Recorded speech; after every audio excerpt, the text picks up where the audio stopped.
Good morning, my lovely student. Welcome to all. Welcome to our math session. Student, open your math textbook and open the page number 58. Now we will start our remaining concept, okay, of reducing numbers, reducing fractions. Now today we are going to start reducing a fraction to its lowest form with the help of its HCF. Okay. So what is meant by HCF? Highest common factor. Okay, HCF कैसे निकालना है ये हमने देख लिया है. Fraction के क्या करते हैं हम? फैक्टर्स करते हैं, फैक्टराइजेशन करते हैं और जो सेम फैक्टर्स होते हैं दोनों नंबर्स के जिसमें उनका मल्टीप्लिकेशन करते हैं, ऐसे हम उनका HCF निकालते हैं. ठीक है, तो आप डायरेक्टली अगर आपके टेबल्स अच्छे से लर्न है तो डायरेक्टली भी आप HCF निकाल सकते हो, है ना. तो आप बोलोगे कैसे?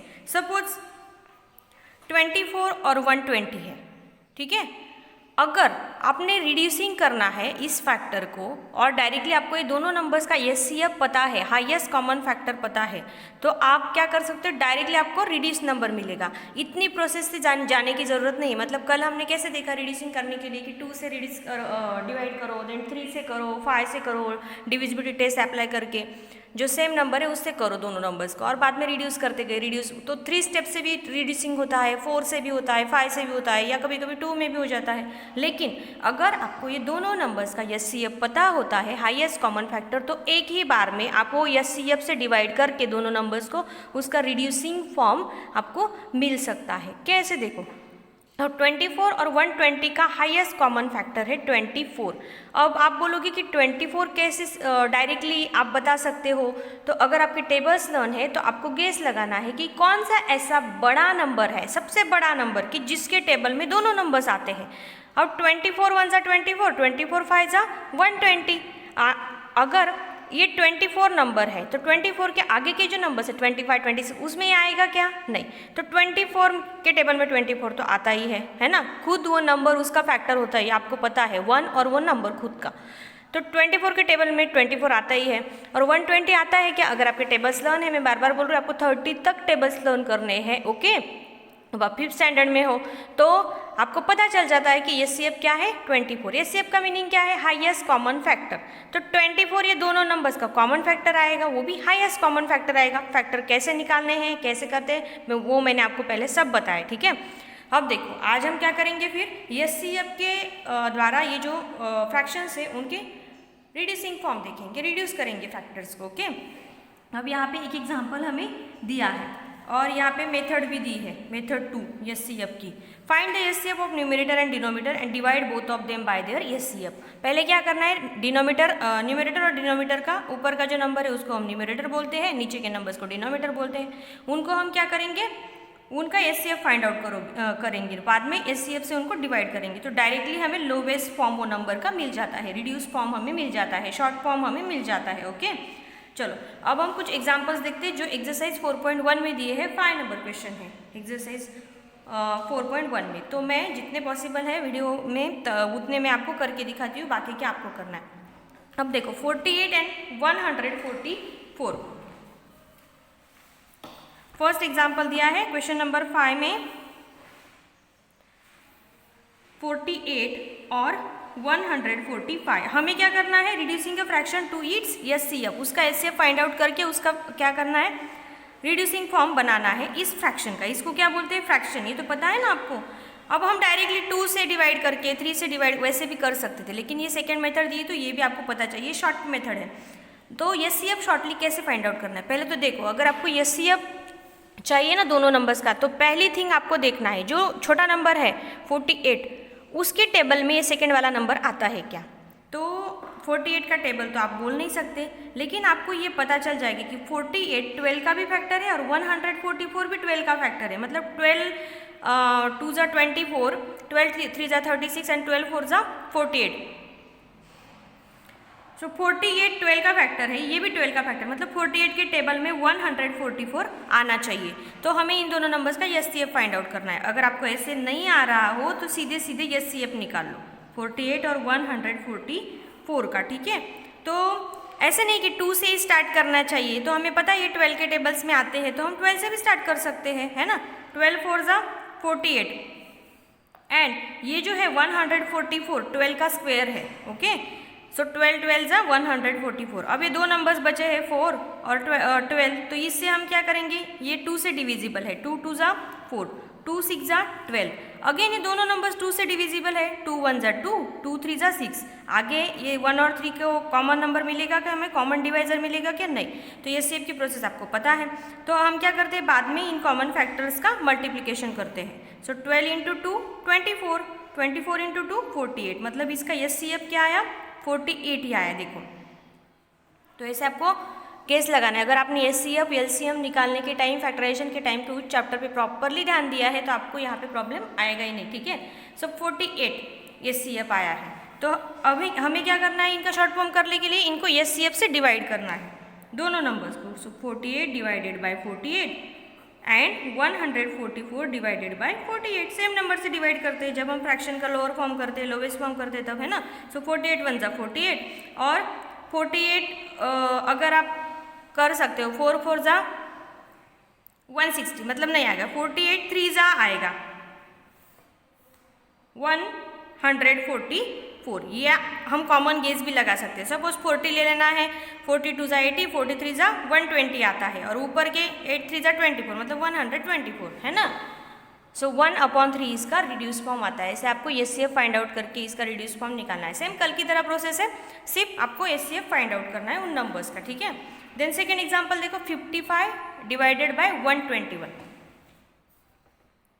सो 55 और 121, अब आपको पता नहीं है कि मैंने जो फर्स्ट स्टेप बताई थी वो पहले देखना है आपको। छोटे नंबर की इसमें बड़ा नंबर आता है कि टेबल में, अब 55 के टेबल में 121 तो नहीं आएगा, है ना। 55 2 जा अगर हम करते हैं तो डायरेक्टली 110 हो जाते हैं। आगे अगर हम 55 मिलेंगे तो आएगा क्या, नहीं। तो सेकंड स्टेप आपको क्या देखना है, इसका हाईएस्ट कॉमन फैक्टर आपको गेस लगाना है। नहीं गेस लगता है तो सीधे सीधे निकाल लेना है, लेकिन मैं गेस लगा सकती हूँ। मैंने आपको बोला है कि स्क्वायर नंबर्स आपको लर्न करने हैं। स्क्वायर मीन्स क्या, कोई भी नंबर का 2 टाइम्स मल्टीप्लिकेशन, जो आपने 4th स्टैंडर्ड में सीखा है। 11 इंटू 11 121, तो 11 का स्क्वायर है 121, और 11 के टेबल में 55 भी आता है ना। तो आगे जाके कहीं पे 55 आता है क्या, नहीं आता है। 11 के टेबल के बाद आई थिंक नहीं आता है, तो 11 ही उसका एचसीएफ होगा, ऐसा मैं गेस लगा सकती हूँ। लेकिन अगर आपको नहीं आता है गेस लगाना तो आप सीधे सीधे क्या करो, एचसीएफ निकाल लो। दोनों नंबर्स लिखो, कॉमन नंबर देखो जिससे आप दोनों नंबर्स को डिवाइड कर सकते हो। तो 11 हमें पता है, तो आप बोलोगे कि 121 को हम 3 से 2 से, तो आप ये डिविजिबिलिटी टेस्ट अप्लाई करके देखो। डायरेक्टली 11 अगर जितना बड़ा नंबर से आप डिवाइड कर सकते हो उतने जल्दी हमारा एचसीएफ निकल जाएगा, ऐसे भी चलेगा, ठीक है। सो 11 5 जा 55 और 11 11 जा 121, ठीक है। अब 5 और 11 को कॉमन डिवाइजर मिलेगा क्या हमें डिवाइड करने के लिए, नहीं। तो यहाँ तक ही हमारा एचसीएफ आएगा। तो यहाँ पे कॉमन फैक्टर सिर्फ 11 है, सो एचसीएफ क्या आया 11। अगर इसके साथ कोई और नंबर आता तो उसके साथ उसका मल्टीप्लिकेशन होता, है ना। देखो मेरा गेस करेक्ट था। सो 55 121 डिवाइडेड बाय 11, उनका एचसीएफ से हमें डिवाइड करना है। और हम क्या कर रहे हैं, डिवाइड करके उसका रिड्यूस फॉर्म कर रहे हैं। 11 5 जा 55 एंड 11 11 जा 121. So the lowest form of 55 upon 121 is 5/11. Okay.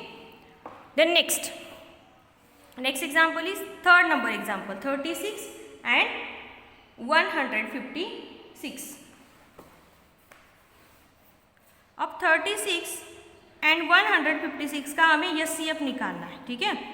36 156, तो हाईएस्ट कॉमन फैक्टर, ऐसा कॉमन फैक्टर, ऐसा नंबर फाइंड आउट करना है कि जिसके टेबल में, बड़े से बड़ा नंबर की जिसके टेबल में 36 भी आता है और 156 भी आता है, या जिससे ये दोनों नंबर्स डिविजिबल है। टेबल में ही आना चाहिए ऐसा नहीं, उसके ऊपर भी डिविजिबल है, ऐसा नंबर हमें आना चाहिए। तो अगर आप 11 का स्क्वायर 121 है, 12 का स्क्वायर 144 है। 144 में अगर आप मिलाते हो 12 तो ये 12 से डिविजिबल है 156, उसके आगे मतलब 12 13 जा, एंड 12 से 36 भी डिवाइड होता है, मतलब इसका एचसीएफ क्या आएगा 12 आएगा। 18 के टेबल में आएगा क्या, नहीं, एक नंबर आएगा एक नहीं आएगा, मतलब highest common number, highest divisor 12 ही होना चाहिए जिससे दोनों नंबर डिविजिबल है। लेकिन हम निकाल के देखते हैं, ठीक है। जैसे हमने पहले से निकाले थे 2 से, तो वैसे निकालो, नो प्रॉब्लम। 2 1 जा 2, डायरेक्टली आपने 12 से भी किया तो भी चलेगा, या कोई दूसरा नंबर है 6 है 4 है 3 से, डिविजिबिलिटी टेस्ट है बहुत सारी, उनसे भी किया तो भी आपको चलेगा। लास्टली मल्टीप्लिकेशन सेम ही आएगा, एचसीएफ सेम ही आएगा। ओके, सो 2 1 जा 2, 2 8 जा 16, 2 7 जा 14, 2 8 जा 16, अगेन 2 से जाएगा, 2 9 जा 18, 2 3 जा 6, 2 9 जा 18, अब 9 और 3 12, मतलब ये 3 से डिविजिबल है, 3 3 जा 9, 3 1 जा 3, 3 3 जा 9। अब 3 और 13 को कॉमन डिवाइजर मिलेगा क्या हमें डिवाइड करने के लिए, कोई भी कॉमन नंबर जिससे ये दोनों नंबर्स को डिवाइड कर सकते हैं, नहीं। तो इन तीनों नंबर्स एचसीएफ निकालना है, तो हम क्या करेंगे, कॉमन फैक्टर्स का मल्टीप्लिकेशन करेंगे। 2 × 2 4, 4 × 3 12, सो द एचसीएफ इज 12। अगर आपने डायरेक्ट 12 से भी डिवाइड किया होगा तो भी चलता है, यहाँ पे एक ही नंबर आता, मीन्स ये मल्टीप्लिकेशन नहीं आता आपका। तो अब हमें ये रिड्यूस करना है, 36 upon 156 divided by it's HCF. तो ये एचसीएफ क्या है, 12, तो 12 से डिवाइड करो, 12 3 जा 36, 12 1 जा 12। अगर आपको डायरेक्टली ध्यान में नहीं आ रहा है तो ऐसे करो, 12 1 जा 12, नीचे 3 बचते, ये 6 नीचे लाए तो 36 बनेगा, एंड 12 3 जा 36। Okay, so the reduce form of this factor is 3/13, है ना, सिंपल।